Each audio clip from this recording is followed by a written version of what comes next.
Hello friends, good morning. Welcome to my channel Ankush Agarwal share market. बात करेंगे आज बंद होने वाली आईपीओ के ऊपर, Unimech Aerospace and Manufacturing limited.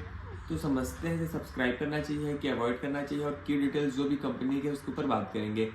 यूनिमैक aerospace IPO एक बुक बिल्ड इशू है जो कि ₹500 करोड़ का है और ये फ्रेश इशू और ऑफर फॉर सेल कॉम्बिनेशन है।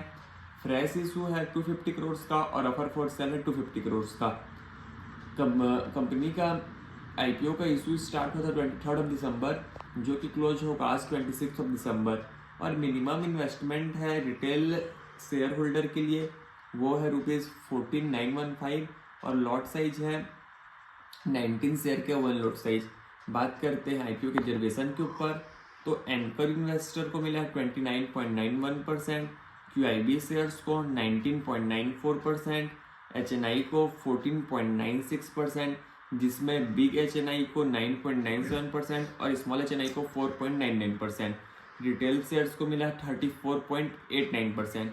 तो अगेन रिटेल को 34.89% मिला, मतलब रिटेल में चांस बढ़ सकते हैं, स्मॉल एचएनआई में चांस कम है, बिग एचएनआई में चांस कम है। तो रिटेल में लगाने से ज़्यादा फायदा हो सकता है कि अलॉटमेंट के चांस बढ़ जाए।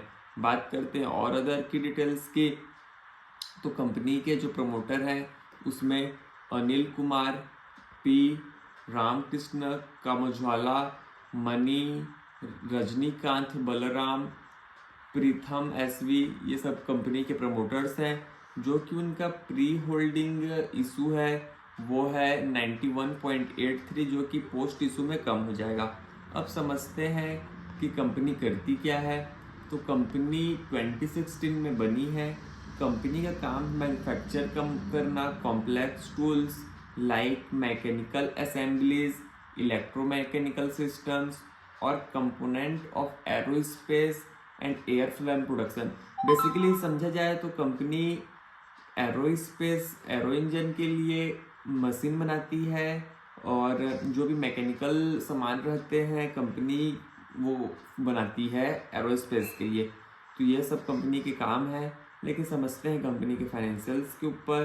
तो कंपनी के जो फाइनेंशियल्स हैं उसमें रेवेन्यू बढ़ा है 125% और पैट इंक्रीज हुआ है 155% between the financial year ending with 31 March 2024 and 31 मार्च 2023। तो एक साल में कंपनी का रेवेन्यू और पैट में अच्छा इंक्रीज देखने को मिला है। तो अगर देखा जाए तो कंपनी का जो फाइनेंशियल्स है वो स्ट्रॉन्ग है। 31 मार्च 2023 में कंपनी के रेवेन्यू थे 94.93 करोड़, जो कि बढ़कर हो गया 213 करोड़। पैट थे 22 करोड़, जो कि बढ़कर हो गया 58 करोड़। बात करते हैं कुछ की परफॉर्मेंस इंडिकेटर की।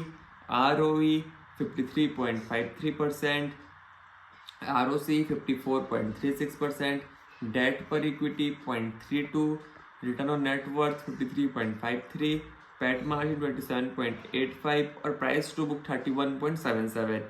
तो as of date company 3992 crore में लिस्ट होना चाह रही है, उतना का मार्केट कैप चाह रही है और पोस्ट इशू पीई रहेगा 51 का।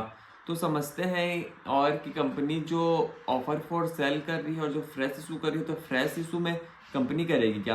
तो कंपनी करेगी कैपिटल एक्सपेंडिचर करेगी और जनरल कॉर्पोरेट पर्पस करेगी और रिक्वायरमेंट को फुलफिल करेगी कंपनी जो वर्किंग कैपिटल के लिए चाहिए। तो इतने सारे बेसिकली कंपनी यूज करेगी अपने कारोबार का। और बात करते हैं जीएमपी की, तो जीएमपी दिखा रहा है ताबड़तोड़ 78% दिखा रहा है फॉर द मोमेंट के लिए जीएमपी कंपनी का।